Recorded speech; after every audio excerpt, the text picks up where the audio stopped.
Hi, everyone. Welcome to Mini Scroll, the daily internet culture podcast bringing you the biggest stories from social media, the creator economy, and the digital space every Monday through Thursday. I'm your host, Lauren Meisner, the founder of the youth digital media brand, Centennial World. Welcome back to Mini Scroll, everyone. Happy Monday. I have so many stories for you guys today, but first off, I just wanted to remind you guys that this is my last week until I am going away for like 2.5 weeks. The podcast will be off, and I have decided not to do a Q&A this Friday, unfortunately. I just honestly don't have time, and it's my last few days with my family here in Canada, so I just kind of want to be able to make the most of it. And I wanted to thank everyone for being so supportive of our Carded sponsorship last week. If you guys haven't downloaded Carded and you're looking for an app that is all about curating your outfits, your aesthetics, your vibe, keeping everything that you have on a shopping wish list in one place, kind of divided into Pinterest-esque boards, definitely check out Carded. I will put the link down below. Thank you again for Carded for working with us over these last couple of weeks. This episode is actually not sponsored, but I'm just obsessed with their app. Please download the app with our link down below instead of just downloading it from the App Store so they know that we sent you. Okay, let's get into the stories because I have a few of them for you guys.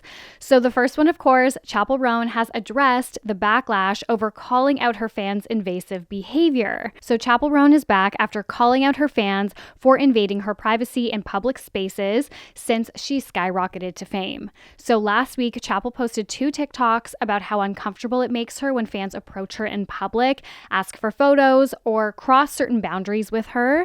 And as we know, this is not the first time that she has spoken about this. She has been very vocal about how she doesn't really like being approached in public.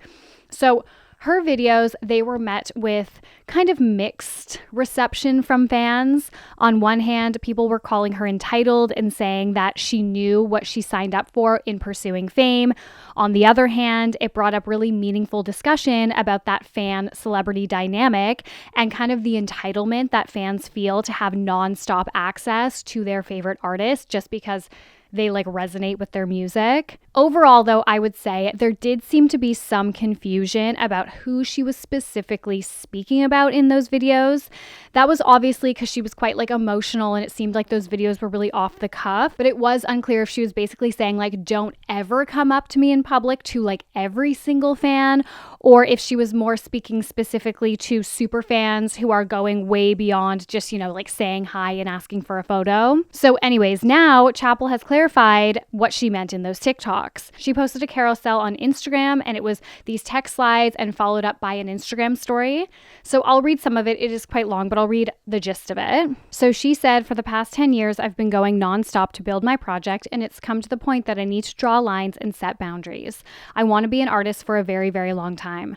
I've been in too many non-consensual physical and social interactions, and I just need to lay it out and remind you, women don't owe you shit. She talks about how when she's on stage, when she's in drag, when she is in her work persona, Chappell Roan, she's at work. She says, in any other circumstance, I am not in work mode. I am clocked out. I don't agree with the notion that I owe a mutual exchange of energy, time, or attention to people I do not know, do not trust, or who creep me out just because they're expressing admiration. And then she talks a lot about being touched. So clearly that is I think one of the catalysts for her videos in general was that she experienced either an individual moment where she was being touched by a super fan and it was so creepy to her that she came on TikTok and talked about it, or this has happened multiple times where she keeps getting touched by super fans.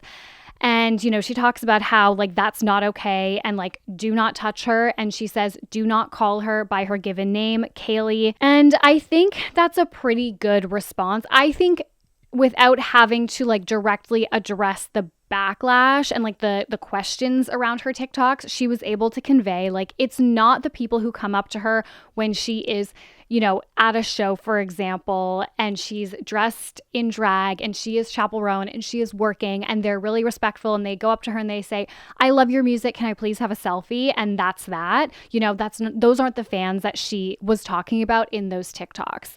However, I still stand by my initial thing that I said last week, which is there is clearly something going on with the music industry and labels and talent managers and like their lack of support around these emerging artists, especially in the social media age. And I think maybe this is a bit far-fetched, but it makes me question if, because these artists are capitalizing on this authenticity and getting so popular because they are so authentic and raw and open in their music or how they show up on social media, and that's what's helping, really grow their fan base.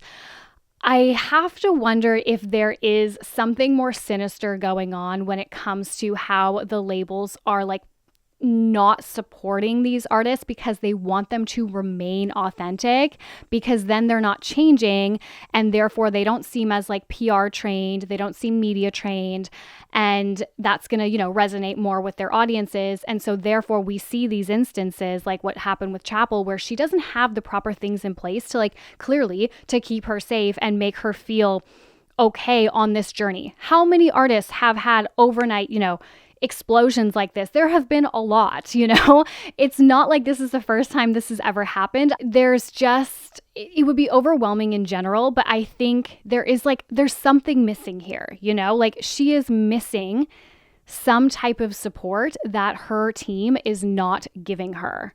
And therefore she has like come to the internet to try and like set those boundaries for herself, as opposed to the people who are behind the Chappell Roan machine, the Chappell Roan brand, like helping her establish those in a realistic way. When you think about the fact that she's saying she's being touched, I'm trying to think of any other celebrity who is that famous who is consistently being touched by fans.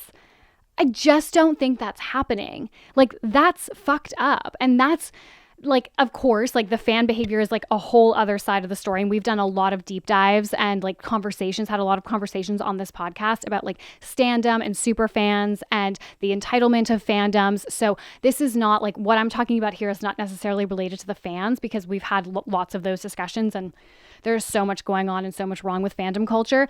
What I'm talking about here is like, aside from the fans who like, they just should not be touching her, why is there nothing in place that's preventing them from touching her? I don't know what's going on. Hopefully this was a wake-up call to her team, to the industry, if that is any part of their strategy where they're like, let's keep them authentic. And we saw that with Renee Rapp, right? Like we do keep seeing this where it's like these kind of like artists who come out of almost like internet fandom and they're not as polished and people like that. And therefore it feels like these teams behind them are foregoing typical like PR and media training and also foregoing the standard procedures of like keeping them safe. I don't know. Keeping them, whatever, you know what I mean? I don't know. I feel like there's something going on here that people are consistently able to touch Chappell Roan. Like that's not okay. Okay, the next story that I have for you guys is that Aspyn Ovard has confirmed her divorce months after secretly filing. So YouTuber Aspyn Ovard has shocked fans by very casually addressing her divorce in a new TikTok video. In a TikTok video posted on August 22nd, Aspyn used the demure trend to confirm that she is divorcing her longtime partner, Parker Ferris. You see how I don't talk about my divorce online? Very demure. Very mindful. You see how I considered my children and how it would affect them to have their family's personal information shared all over the internet? Very smart, very good mom. You see how those magazines and websites wrote articles sharing personal information that I hadn't shared yet when I had just given birth to a premature baby who was in the NICU? Very trashy, very tacky. On April 1st, court filings were obtained by People magazine that showed Aspyn had filed for divorce. That same day, Aspyn announced the birth of the couple's third daughter. Aspyn then paused the divorce proceedings in court, but obviously it now seems like they are going ahead again. Aspyn also recently announced last month that she is moving to California, so there is definitely like a lot of first like next chapters for her. And for some background context, if you have no idea who Aspyn is, she's like an OG YouTuber, and that's why people are freaking out because they've been on this journey with her and Parker for like a decade, right? So Aspyn and her husband Parker Ferris married in 2015. Aspyn was 19 and Parker was 20. All right, the next story that I have for you guys is I'm going to break down the like most recent Mormon MomTok MomTok drama that is happening on TikTok. So the Secret Lives of Mormon Wives is already causing so much drama online, and it hasn't even aired. So the show will follow a cast of LDS mommy TikTok stars who were involved in that viral swinging scandal a couple of years ago. Now, some other prominent LDS mommy vloggers have started discussing the show and their take on it, and that has caused a lot of drama online. Miranda McWhorter, who was involved in the swinging scandal as well, went on Weekly Trash podcast this week, and she claimed that she and her friend Camille Monday were offered Secret Lives of Mormon Wives, but they declined. Did you get approached by Secret Lives of Mormon Wives at all? You did? Yeah. So Camille and I had multiple interviews or calls with them. Yeah. And it just never, like, her and I agreed. It, like, just, like, pit in our stomach every time. Yeah. And I'm not saying that that's, like, that it was, that was just thing. For, it's for just our lives. Yeah. For our lives, like, it just didn't feel right at all. I already got exploited on the internet without my consent. You think I'm gonna ask for that? So then this clip was starting to go viral, and then Taylor Frankie, who also, of course, was involved in the swinging scandal we know and is the show's central cast member. She posted a TikTok shading what Miranda said. She wrote them, quote, "We got offered the show and declined. How it actually went, quote, we'll do the show if Taylor isn't on it." So she's basically claiming that Miranda and Camille didn't want to do the show if Taylor was on it. Then Miranda clapped back with receipts, sharing screenshots of text messages between her, Camille, and their manager. Their manager says, "Final thoughts on MomTok show is that we're passing, right?" Camille says, "For me, yes, I'm passing." Miranda said, "Do they even know if Taylor is on the show or not yet?" Manager says, "We won't know until the actual court date, which is in May." Camille says, "Yeah, she pushed it out." Manager says, "Okay, so pass." And then Miranda says, "Yeah, I wish I could make a decision after I knew what the verdict was going to be with her, but either way, it's probably not good for me." That is, I guess, supposed to show that they did not really consider Taylor as much as like she is claiming that they did in their decision not to go on it. All right, and the last story that I have for you guys, this is an update.